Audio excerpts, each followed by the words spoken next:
Wat als Oekraïne valt? Denk daar eens over na. Hebben jullie vannacht ook zo slecht geslapen? Dat zou zomaar kunnen, want als je geraakt bent door wat er is gebeurd, dan betekent dat je gevoel hebt en dat je mens bent. En jullie kennen ons. Normaal gesproken plaatsen wij hier video's over onze humanitaire hulp in Oekraïne. Maar vandaag willen we echt iets anders zeggen. De ontmoeting tussen Trump en Zelensky laat ons namelijk niet los. En het is misschien een koude oorlog in ons hoofd, maar het is een echte oorlog in Oekraïne. En ik heb vannacht wakker gelegen. Zal Trump dat ook hebben gedaan? Ik zelf denk van niet. Maar hoe zou het zijn voor de soldaten in de loopgraven? Voor de mensen in Oost-Oekraïne die de vijand steeds dichterbij zien komen?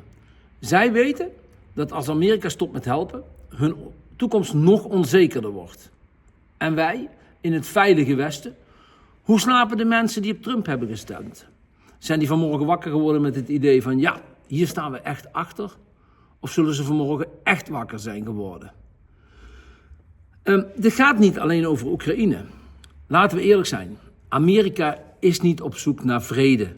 En Rusland al helemaal niet. Want als Rusland vrede zou willen, dan zouden ze morgen kunnen vertrekken. Dan was het vrede. Want het is al heel vaak gezegd, als Rusland stopt met vechten, eindigt de oorlog. En als Oekraïne stopt met vechten, dan eindigt Oekraïne te bestaan.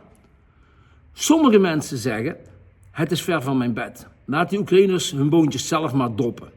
Het is hun oorlog. En dat is een denkfout. Het is niet alleen hun oorlog. Het is namelijk ook onze oorlog. Want als Oekraïne valt, wat dan?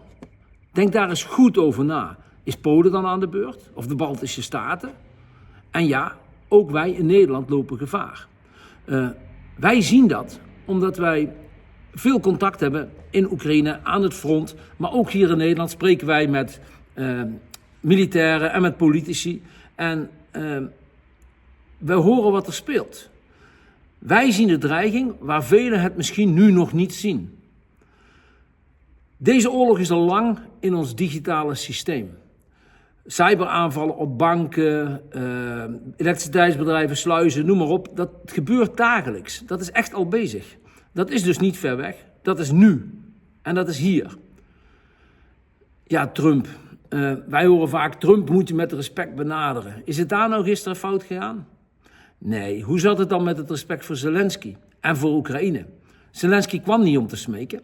Zelensky kwam om te vechten voor de vrijheid van zijn land. Maar Trump was niet geïnteresseerd in een eerlijke dialoog. Hij wilde geen deal. Hij wilde gewoon Oekraïne en Zelensky kleineren.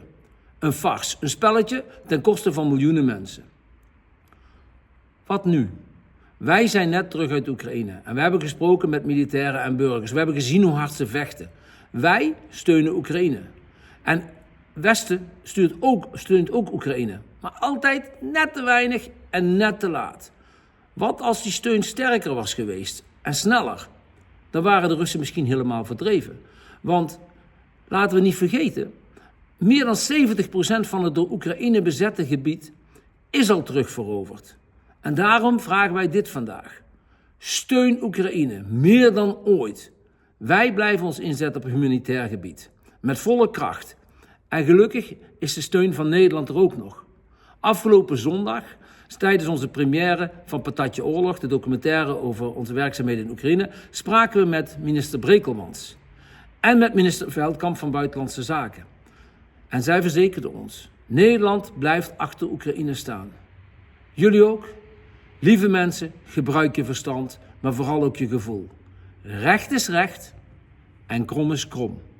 Dank jullie wel.